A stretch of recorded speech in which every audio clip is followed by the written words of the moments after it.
ओम शांति। अॼु जी मुंहिंजी तारीख़ 19/6/2025। अॼु मिठा मिठा बाप दादा चवनि था, मीठे मीठे ॿार, हाणे तव्हां ईश्वर औलाद ठहिया आहियो। तव्हांखे मां कोई आसरी, तव्हां में हाणे कोई आसरी गुण न हुजणो खपे। पंहिंजी उन्नति करणी आहे, गफ़लत न करणी आहे। प्रश्न आहे, तव्हां संगम युगी ब्राह्मण ॿारनि खे कहिड़ो निश्चय ऐं नशो आहे? उत्तर आहे, असां ॿारनि खे निश्चय ऐं नशो आहे कि हाणे असां ईश्वर संप्रदाय जा आहियूं। असां स्वर्गवासी विश्व जा मालिक ठहूं था न।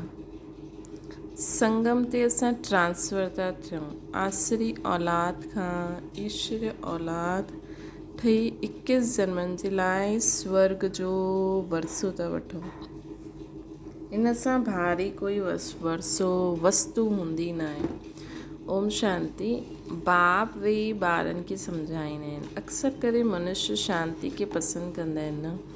घर में अगरि ॿारनि जी खिटखिट आहे त अशांति रहंदी आहे। अशांति सां दुख बाज़दो आहे, शांति सां सुख बाज़दो आहे। हिते तव्हां ॿार वेठा आहियो, तव्हांखे सच्ची शांति आहे न। तव्हांखे चइबो आहे बाप खे यादि करो, पंहिंजे खे आत्मा सम्झो। आत्मा में जो अधु कल्प सां अशांति आहे उहा निकिरणी खपे, निकिरणी आहे। शांति जे सागर बाप खे यादि करण सां तव्हांखे शांति जो वरसो मिले थो। इहे बि तव्हां ॼाणंदा आहियो, शांति जी दुनिया ऐं अशांति जी दुनिया बिल्कुलु अलॻि आहे। आसरी दुनिया, ईश्वरीय दुनिया। सत्युग ऐं कलयुग कंहिंखे चइबो आहे, इहे कोई मनुष्य मात्र न ॼाणंदा आहिनि। तव्हां चईंदा असां बि न ॼाणंदा हुआसीं, भल केतिरा बि पोज़ीशन वारा हुया। पैसे वारनि खे पोज़ीशन वारो चइबो आहे न। ग़रीब ऐं साहूकार सम्झी त सघंदा आहिनि न। वैसे तव्हां बि सम्झी सघंदा आहियो बराबरि ईश्वर औलाद ऐं आसुरी औलाद। हाणे तव्हां मिठे ॿार सम्झंदा आहियो, असां हाणे ईश्वर जी संतान आहियूं। इहे पको निश्चय आहे न। तव्हां ब्राह्मण सम्झंदा आहियो, असां ईश्वर संप्रदाय स्वर्गवासी विश्व जा मालिक ठहूं था। हरदम वो ख़ुशी रहणी खपे। ॾाढा थोरा आहिनि जो यथार्थ रीति सां सम्झंदा आहिनि। सतयुग में आहे ईश्वरीय संप्रदाय, कलयुग में आहे आसुरी संप्रदाय। पुरुषोत्तम संगम युग ते आसरी संप्रदाय बदलणी हूंदी आहे न, बदली थींदी आहे। हाणे असां शिव बाबा जी औलाद आहियूं। शिव विच में भुलिजी वियासीं। हाणे पोइ हिन समय वञिणो आहे, ॼाणियो आहे कि असां शिव बाबा जी संतान आहियूं।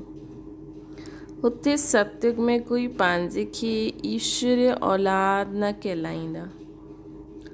हुते आहे ई दैवी औलाद। इन खां पहिरियों असां आसुरी औलाद हुआसीं, हाणे ईश्वरीय औलाद ठहिया आहियूं।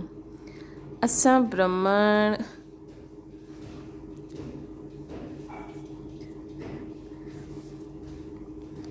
ब्राह्मण बी के आहियूं न।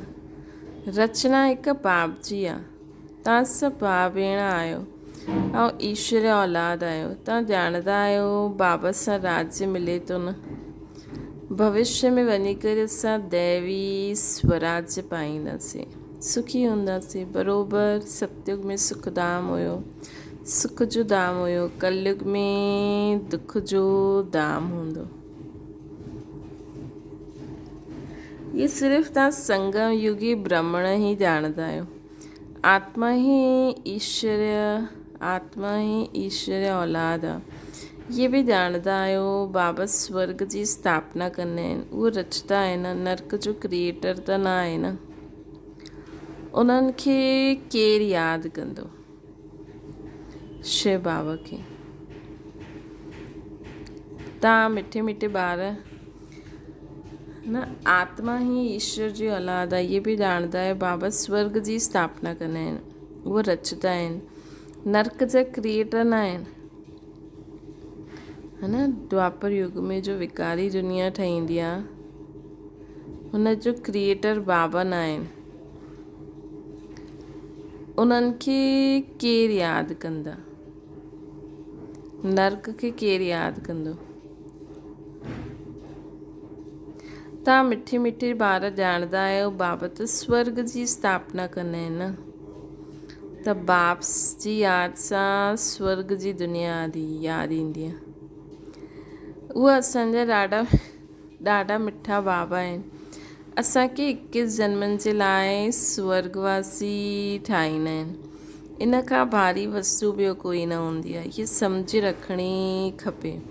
असां ईश्वर जा औलाद आहियूं त असां में कोई आसुरी अवगुण न हुजिणो खपे।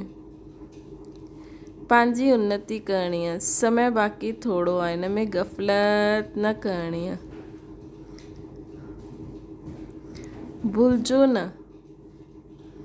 भुलिजी न वञो, ॾिसंदा आहियो बाबा सम्मुख वेठा आहिनि जंहिंजी असां औलाद आहियूं। असां ईश्वर बाप सां पढ़ूं था न दैवी औलाद ठहिण लाइ, त केतिरी ख़ुशी हुजणी खपे। बाबा सिर्फ़ु चईंदा आहिनि मूंखे यादि करो,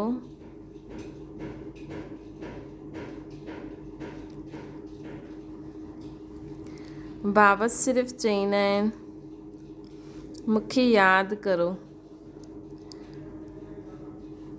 त तव्हांजा विक्रम विनाश थींदा। बाबा आया ई आहिनि सभिनि खे वठी वञण लाइ मथे, जेतिरो जेतिरो यादि कंदा ओतिरा विक्रम विनाश थींदा वेंदा न। अज्ञान में जीअं कन्या जी सगाई थींदी आहे त यादि बिल्कुलु छपिजी वेंदी आहे, ॿार पैदा थियो यादि छपिजी वई। इहा यादि त स्वर्ग में बि छपी वेंदी आहे, नर्क में बि छपी वेंदी आहे। ॿार चईंदो इहे असांजो बाबा आहे। हाणे इहे त बेहद जो बाबा आहे जंहिंसां असांखे स्वर्ग जो वरसो मिलंदो आहे, त उन्हनि जी यादि त छपी वञणी खपे न। बाबा सां असां भविष्य 21 जन्मनि जो वरी खां वरसो वठूं था। बुद्धि में वरसो ई यादि आहे न। इहे बि ॼाणंदा आहियो मरणो त सभिनि खे आहे, हिकु बि रहण जो न आहे। जो बि डियरेस्ट सां डियरेस्ट आहिनि सभु हली वेंदा। इहे सिर्फ़ु तव्हां ब्रह्मण ई ॼाणंदा आहियो, इहे पुराणी दुनिया हाणे वई की वई।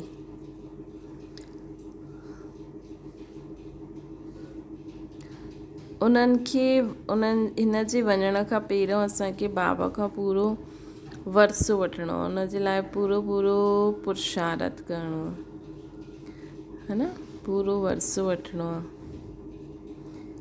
जेतिरो बि असांजी आत्मा में बाबा जा ज्ञान गुण शक्तियूं भरण, जेतिरी बि लिमिट हूंदी, हिकु पर्टिकुलर लिमिट ताईं आत्मा में ज्ञान गुण शक्तियुनि जी धारणा थी सघंदी आहे न। बाबा चईंदा आहिनि न अगरि कंहिंमें कोई चाहींदो आहे लेकिन हुनखे धारणा नथी थिए त मतिलबु हुनजी बर्तन ओतिरो ई आहे, है न। त असां जेतिरो थी सघे बाबा खां वरसो वठी वठूं, उन लाइ पुरुषार्थ करो। जबकि ईश्वर जो औलाद आहियो त था ख़ुशी हुजणी खपे। बाबा चईंदा रहंदा आहिनि ॿार पंहिंजो जीवन हीरे जहिड़ो ठाहियो। हाणे DT वर्ल्ड आहे, उहा DT वर्ल्ड आहे, इहो डेवल वर्ल्ड आहे। सतयुग में केतिरो था सुख रहंदो, उहो बाप ई ॾींदा आहिनि न। हिते तव्हां बाप वटि आया आहियो, हिते वेही त न रहंदव न। असांखे बाबा जो ज्ञान मिलियो, बाबा असांखे छा सेखारींदा आहिनि, कीअं सोचो, कीअं ॻाल्हायो, कीअं कमु करो, उन अनुसार पंहिंजी गृहस्थी हलायो।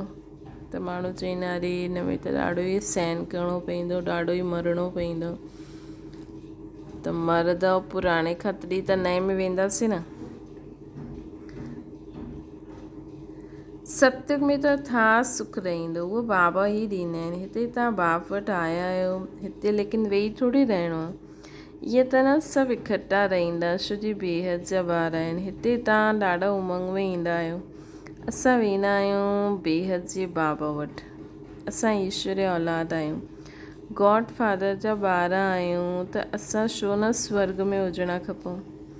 गॉड फादर त स्वर्ग ई रचंदा आहिनि न। हाणे तव्हांजी बुद्धि में सॼी वर्ल्ड जी हिस्ट्री जोग्राफी आहे, ॼाणंदा आहियो ॼाणंदा आहियो असांजी बुद्धि में सॼी वर्ल्ड जी हिस्ट्री जोग्राफी आहे। ॼाणंदा आहियो हेवनली गॉड फादर असांखे हेवन जे लाइक़ु ठाहिनि था, हेवन जे लाइक़ु ठाहिनि था। कल्प कल्प पोइ ठाहींदा आहिनि, हर कल्प में अची करे ठाहींदा आहिनि। हिकु बि मनुष्य न आहे जंहिंखे इहो पतो हुजे कि असां एक्टर आहियूं। भले चईंदा आहिनि लेकिन ईअं अनुभव कोई थोरी थो करे। अगरि ईअं अनुभव करे ऐं सॼो ॾींहुं ईअं पार्ट वॼाए कि मुंहिंजी अॼु मूंखे, लेकिन दुनिया में एक्टर खे पतो हूंदो आहे अॼु मूंखे छा छा एक्टिंग करणी आहे। हिते मनुष्य एक्टर अहिड़ो आहे कि उनखे पंहिंजी सॼे ॾींहं जी स्क्रिप्ट पतो न हूंदी आहे। भले उहो डिसाइड बि करे पर किथे कुझु हेठि मथे अलॻि सीन अची वेंदो आहे। त चलो राति जो ॾिसो कि मां एक्टर अॼु छा छा पार्ट वॼायो। गॉड फादर जा ॿार पोइ असां दुखी छो, आपस में लड़ंदा छो आहियूं। असां आत्मा आहियूं, सभु ब्रदर्स आहियूं। ब्रदर्स आपस में कीअं लड़ंदा रहंदा?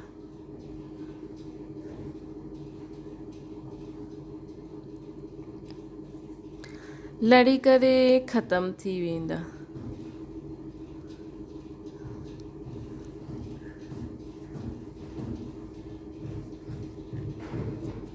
हिते असां बाप सां वरसो था वठूं न। ब्रदर्स खे आपस में कॾहिं लूण पाणी न थियणो खपे। हिते त बाप सां बि लूण पाणी थी वेंदा आहिनि, है न। हिते त बाप सां बि लूण पाणी थी वेंदा आहिनि। सुठा सुठा ॿार बाबा सां लूण पाणी थी वेंदा आहिनि। माया केतिरी ज़बरदस्त आहे। जो सुठा सुठा ॿार आहिनि उहे बाप खे यादि पईंदा आहिनि। बाबा जो केतिरो लव आहे न उन ॿारनि ते। बाप जो त सवाइ ॿारनि जे ॿियो कोई आहे न जंहिंखे बाबा यादि करनि। तव्हांजे लाइ त ॾाढा आहिनि। तव्हांजी बुद्धि में जाते हेॾे होॾे वेंदी रहंदी आहे, है न। हाणे जेको माण्हू भॻवान खे गणेश जे रूप में यादि करे, देवियुनि जे रूप में यादि करे, धर्म स्थापकनि जे रूप में यादि करे, उनखे थोरी निराकार यादि रहंदो। उनखे त उनजो उहो ई खपे।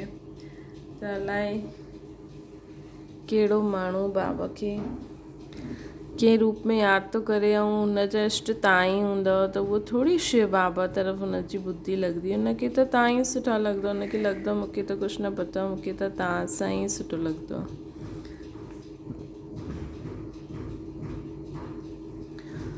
बाबा चईंदा आहिनि बाप खे त सवाइ तव्हांजे ॿियो कोई आहे न। तव्हांजे लाइ त ॾाढा आहिनि। तव्हांजी बुद्धि त हेॾे होॾे वेंदी आहे न। धंधे आदि में बुद्धि वेंदी। तव्हांजे लाइ त, असांजे लाइ त धंधो आदि ई न आहे शिव बाबा जे लाइ। शिव बाबा त हिन दुनिया में हिकु ई कमु करणु आया आहिनि, सभिनि खे पावन ठाहिणु आया आहिनि। शिव बाबा खे त पावन ठाहिण जी युक्ति ॿुधाए सघंदा आहिनि। त उन्हनि जे दिमाग़ में त इहे ई रहंदो न। कोई बि आत्मा अगरि ईंदी बि कंहिं आत्मा जे बारे में तव्हां बाबा त इहे ई ॾिसंदा न कि हिनखे मां पावन कीअं ठाहियां। इहा आत्मा मुंहिंजे सत्युगी जेकी मां दुनिया ठाहियां त उन में इहा छा ठहिण वारी आहे। असांजे लाइ त कोई धंधो आदि न। तव्हां अनेक ॿारनि जे लाइ अनेक धंधा आहिनि। असांजो त हिकु ई धंधो आहे न। असां त आया ई आहियूं ॿारनि खे स्वर्ग जो वारिस ठाहिण, है न। बाबा त ऐं उहो बि बाबा जी नज़र त वारिस क्वालिटी ते रहंदी आहे न। छो जी वारिस क्वालिटी खे बाबा ठाहींदा तॾहिं त ॿिया ठहींदा न। बेहद जे बाप जी प्रॉपर्टी सिर्फ़ु तव्हां ॿार आहियो। गॉड फादर आहे न, सभी आत्मायूं उन्हनि जी प्रॉपर्टी आहे। माया छीछी ठाहे छॾंदी आहे न आत्माउनि खे। हाणे बाबा अची करे गुल गुल ठाहींदा आहिनि। बाबा चईंदा आहिनि मुंहिंजो त तव्हां ई आहियो। तव्हांजे मथां असांजो मोह बि आहे न। चिठी न लिखंदा आहियो त ओनो थी वेंदो आहे। ओनो बाबा खे अंदरि ईंदो आहे। सुठा सुठा ॿारनि जी चिठी न ईंदी आहे, सुठे सुठे ॿारनि खे हिकदमि माया ख़तमु करे ॾींदी आहे। ज़रूरु देह अभिमान आहे न, बाबा चईंदा रहंदा आहिनि पंहिंजी ख़ुशि ख़ैराफ़त लिखंदा रहो। बाबा ॿारनि सां पुछंदा आहिनि, ॿार तव्हांखे माया हैरान त न कंदी आहे न? बहादुर ठही माया ते असांखे जीत पाइणी आहे।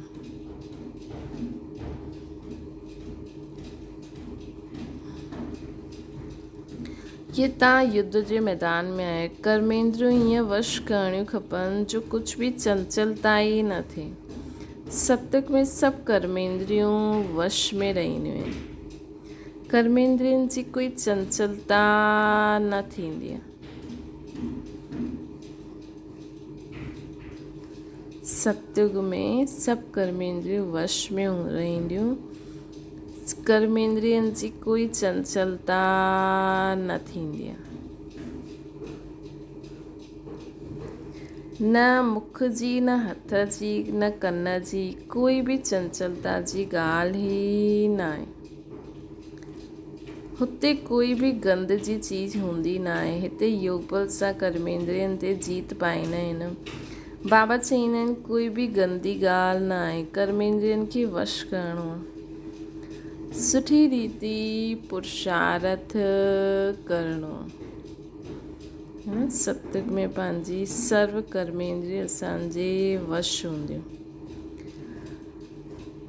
टाइम ॾाढो थोरो आहे, गायन बि आहे न, ॾाढी वई थोरी रही, हाणे थोरी रहंदी आहे। नयो मकान ठहींदो रहंदो आहे त ॿुधी में रहंदो आहे, बाक़ी थोरा ॾींहं आहिनि। हाणे इहो तयारु थी वेंदो, बाक़ी इहो थोरो कमु ॿियो बाक़ी आहे, है न। उहा हद जी ॻाल्हि इहा आहे, बेहद जी ॻाल्हि। इहे बि ॿारनि खे सम्झायो आहे। उन्हनि जो आहे साइंस बल, असांजो आहे साइलेंस बल। उहे साइंस सां सभु पूरी दुनिया खे विनाश करणु चाहिनि था, असां साइलेंस जी पावर सां सभी आत्माउनि खे मुक्ति धाम पहुचाइणु चाहियूं था। उन्हनि जो बि बुद्धि बल, तव्हांजो बि बुद्धि बल आहे। साइंस जी केतिरी इन्वेंशन निकिरंदी रहंदी आहे। हाणे त अहिड़ा बॉम्ब्स ठाहींदा आहिनि जो चईंदा आहिनि उते वेठे वेठे सॼो शहर ई ख़तमु थी वेंदो। पोइ इहे सेनायूं एरोप्लेन आदि बि कम में न ईंदियूं। मतिलबु अहिड़ी टेक्नोलॉजी ईंदी त कंहिंखे वञिणो ई न पवंदो, हुतां ई कयो, बटन दॿायो, शहर ख़तमु। त उहा साइंस बुद्धि आहे, तव्हांजी आहे साइलेंस बुद्धि। उहो विनाश जे लाइ निमित्त आहे, तव्हां अविनाशी पद पाइण जे निमित्त आहियो न। इहे बि सम्झण जी बुद्धि खपे। तव्हां ॿार सम्झी सघंदा आहियो। बाबा केतिरो सहज रास्तो ॿुधाईंदा आहिनि। भले केतिरे बि अबला अहिल्या ऐं कुब्जायूं आहिनि, सिर्फ़ु 2 अक्षर यादि करनि, बाबा ऐं वरसो।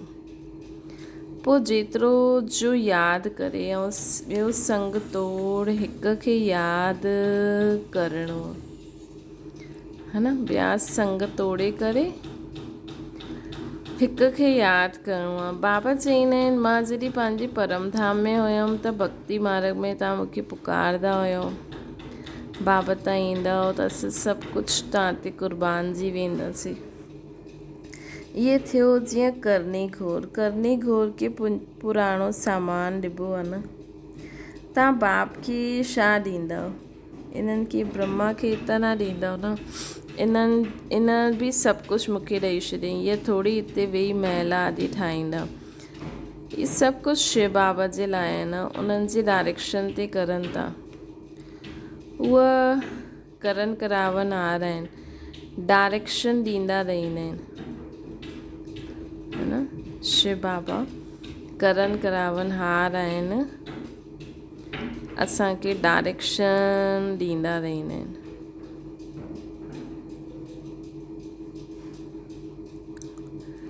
ॿार चईंदा आहिनि बाबा असांजे लाइ हिकु ई आहियो, तव्हांजे लाइ त ॾाढा ॿार आहिनि। बाबा पोइ चईंदा आहिनि असांजे लाइ सिर्फ़ु तव्हां ॿार आहियो, तव्हांजे लाइ त ॾाढो कुझु आहे। केतिरा देह जा संबंधी यादि रहंदी आहे न। मिठे मिठे ॿारनि खे बाबा चईंदा आहिनि जेतिरो थी सघे बाप खे यादि करो ऐं सभिनि खे भुलिजंदा वञो। स्वर्ग जी राजाई जो मक्खन त तव्हांखे ई मिलंदो न। ज़रा ख़्यालु करो कीअं खेल जी रचना आहे। तव्हां सिर्फ़ु बाप खे यादि कंदा आहियो न। ऐं सुदर्शन चक्रधारी ठहिण सां त चक्रवर्ती महाराजा महारानी ठहींदा आहियो। हाणे तव्हां ॿार प्रैक्टिकल में अनुभवी आहियो। मनुष्य त सम्झंदा आहिनि भक्ति परंपरा खां हलियल ईंदी आहे, विकार बि परंपरा खां हलियल ईंदो आहे न। लक्ष्मी नारायण राधे कृष्ण खे बि त ॿार आहिनि न। अरे हा, ॿार छो न हुया, परंतु उन्हनि खे चइबो आहे संपूर्ण निर्विकारी। हिते त संपूर्ण विकारी दुनिया आहे। हिक ॿिनि खे गाली ॾींदा रहंदा आहिनि। हाणे तव्हां ॿारनि खे बाप श्री श्री जी श्रेष्ठ मत मिले थी न, श्रीमत मिले थी। हाणे असां ॿारनि खे श्री श्री बाबा द्वारा श्रीमत मिले थी। तव्हांखे श्रेष्ठ ठाहींदा आहिनि न बाबा। अगरि बाप जो चइणु न मञंदव त पोइ थोरी ठाहींदव। हाणे मञो न मञो, सपूत ॿार त फौरन मञंदा, पूरी मदद न ॾींदा त पंहिंजे खे घाटो विझंदा। बाबा चईंदा आहिनि मां कल्प कल्प ईंदो आहे, केतिरो पुरुषारथ कराईंदो आहे ॿारनि खां, है न। केतिरी ख़ुशी में वठी वेंदो आहे उन्हनि खे। बाबा ॿारनि खां केॾो पुरुषारथ कराईंदा आहिनि, केतिरो उन्हनि खे ख़ुशी में वठी ईंदा आहिनि। बाबा सां पूरो वरसो वठण में ई माया गफ़लत कराईंदी आहे, परंतु तव्हांखे हुन फंदे में न फसणो आहे। माया सां ई लड़ाई थींदी आहे न। कोई बि संकल्प अचे न पहिरों उहो बाबा अर्पण करे छॾियो। बाबा अहिड़ा संकल्प था अचनि त बाबा सावधान करे वठंदा आहिनि। ॾाढा वॾा वॾा तूफ़ान बि ईंदा, हुन में बि वारिस ते जास्ती माया वार कंदी आहे। रुस्तम सां रुस्तम थी लड़ंदी। जॾहिं वैद्य दवाई ॾींदा आहिनि त बीमारी सॼी ॿाहिरि निकिरंदी आहे न। हिते बि मुंहिंजा ठाहींदव त पोइ सभिनि जी यादि अचणु लॻी वेंदी न। चेक करो, बाबा खे जॾहिं यादि करणु वेंदा आहियूं या सॼे ॾींहं में असां बाप खे यादि करणु चाहींदा आहियूं, लेकिन जो संकल्प अचनि था, जो यादि अचे थो उहो सही आहे या न आहे, है न। ईअं न असांखे संकल्प अचे थो हिन खे फ़ोन करां, इहे ॾिसां, इहे करां, न। चेक करो पहिरियों कम जो आहे या ईअं ई फालतू। तूफ़ान ईंदा ऐं बाबा चवनि था वारिस जे त जास्ती माया वार कंदी आहे, छो जी पूरो पको ठहिणो आहे न हुनखे। तूफ़ान ईंदा, हिन में लाइन क्लियर खपे। असां पहिरियों पवित्र हुयासीं, पोइ अधु कल्प असां अपवित्र ठहियासीं। हाणे वरी असांखे वापसि वञिणो आहे। हुनजे लाइ असांखे आत्मा खे हिकदमि नीट एंड क्लीन ठहिणो आहे। ॾिसो हीअं त माण्हू चवनि, बाबा चईंदा आहिनि,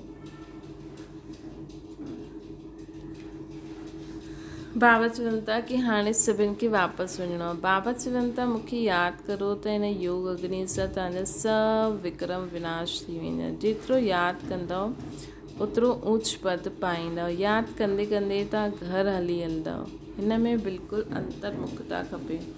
नॉलेज बि आत्मा में धारण थींदी आहे न। आत्मा ई पढ़ंदी आहे। आत्मा जो ज्ञान बि परमात्मा बाप ई अची करे ॾींदा आहिनि। एतिरो भारी ज्ञान तव्हां वठंदा आहियो विश्व जो मालिक ठहिण लाइ।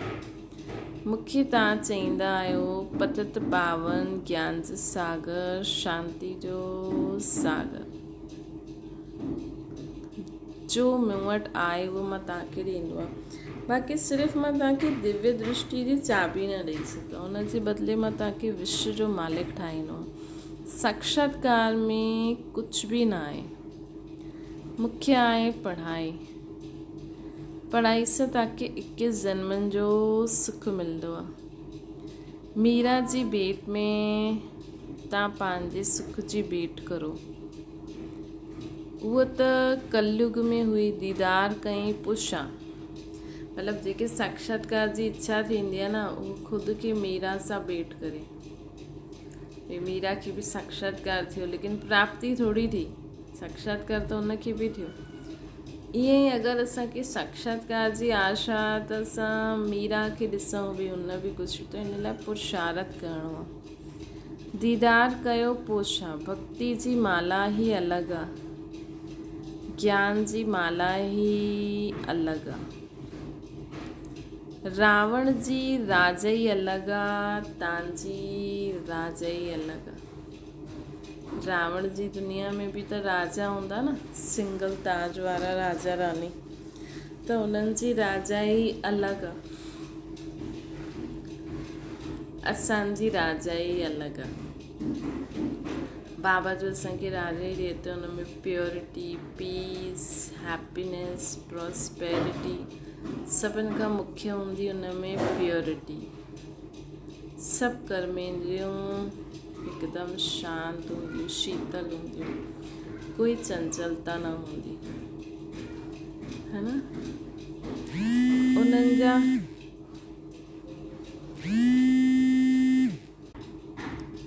त बाबा चवनि था कि बाबा जी राजाई अलॻि आहे, स्वर्ग जी राजाई अलॻि आहे, रावण जी राजाई अलॻि आहे। उन जो शिव बाबा जी राजाई जो ॾींहुं आहे, और रावण जी राजाई राति आहे। अच्छा, मीठी मीठी सिक लॾे ॿारनि प्रति माता पिता बाप दादा जो यादि प्यार और गुड मॉर्निंग। रूहानी बाप जी सभिनि रूहानी ॿारनि खे नमस्ते। असांजी बि रूहानी माता पिता बाप दादा खे यादि प्यार, गुड मॉर्निंग और नमस्ते। तव्हां जे लाइ मुख्य सार, यादि जे बल सां पंहिंजी कर्मेंद्रियूं अहिड़ी वश करणियूं आहिनि जो कोई बि चंचलता न रहे। टाइम ॾाढो थोरो आहे, इन करे सुठी रीति पुरुषारथ करे माया जी ठहिणो, है न। ॿियो आहे, बाप जो ज्ञान ॾींदा आहिनि, उन्हनि खे अंतर्मुखी ठही धारणा करणी, कॾहिं आपस में लूण पानी न थियणो आहे। बाप खे पंहिंजी ख़ुशि ख़िलाफ़त जो समाचार ज़रूरु ॾियो, भले मधुबन में पत्र न वो, लेकिन रोज़ सुबुह जो उथी करे विच में कि बाबा मां ठीकु आहियां, बाबा खे जो बि प्रॉब्लम आहे उहो बाबा खे ॿुधायो। वरदाना, कल्याणकारी वृत्ति द्वारा सेवा करण वारा सर्व आत्माउनि जी दुआनि जे अधिकारी ठहो। कल्याणकारी वृत्ति द्वारा सेवा करणो आहे, इहे ई सर्व आत्माउनि जी दुआई प्राप्त करण जो साधन आहे। जॾहिं लक्ष्य रहंदो आहे असां विश्व कल्याणकारी आहियूं, त अकल्याण जो कर्तव्य न थी सघंदो। जहिड़ो कार्य हूंदो आहे ओड़ी पंहिंजी धारणा थींदी आहे न। अगरि कार्य यादि रहे त सदा रहमदिल महादानी रहंदो, हर क़दम में कल्याण जी वृत्ति सां हलंदो, मापन न ईंदो, निमितपन यादि रहंदो कि मां निमित आहियां। अहिड़ा सेवादारनि खे सेवा जे रिटर्न में सर्व आत्माउनि जी दुआनि जो अधिकार प्राप्त हूंदो आहे, थी वेंदो आहे। स्लोगन आहे, साधननि जे आकर्षण साधना खे खंडित करे ॾींदा आहिनि। साधन जा आकर्षण साधना खे खंडित करे ॾींदा आहिनि। इन करे सभु कुझु बाबा जो सम्झी करे यूज़ करो। अव्यक्त इशारो, अंतर्मुखी आत्माऊं टे प्रकार जी भाषा जे अनुभवी हूंदा आहिनि। नैननि जी, भावना जी, संकल्प जी भाषा। ये टे प्रकार जी भाषा रूहानी योगी जीवन जी भाषा आहिनि। नैन, भावना और संकल्प। जेतिरो तव्हां अंतर्मुखी स्वीट साइलेंस स्वरूप में स्थित थींदा वेंदव, ओतिरो इन्हनि टिनि भाषाउनि द्वारा सर्व आत्माउनि खे अनुभव कराए सघंदव। नैनन, भाषा ऐं संकल्प। हाणे इन रूहानी भाषा जी अभ्यास करो। भले तव्हां मुख सां कंहिंखे ज्ञान नथा ॾेई सघो, लेकिन पंहिंजी भावना एॾी शुभ रखो, पंहिंजा संकल्प एॾा श्रेष्ठ रखो। कोई बि तव्हां सां अचे थो, भले तव्हां हुनखे ज्ञान नथा ॾियो, लेकिन आत्मिक दृष्टि सां उन्हनि खे ॾिसो कि उहा आत्माउनि जो बि कल्याण थिए। अच्छा, ओम शांति। बाबा खे यादि करो।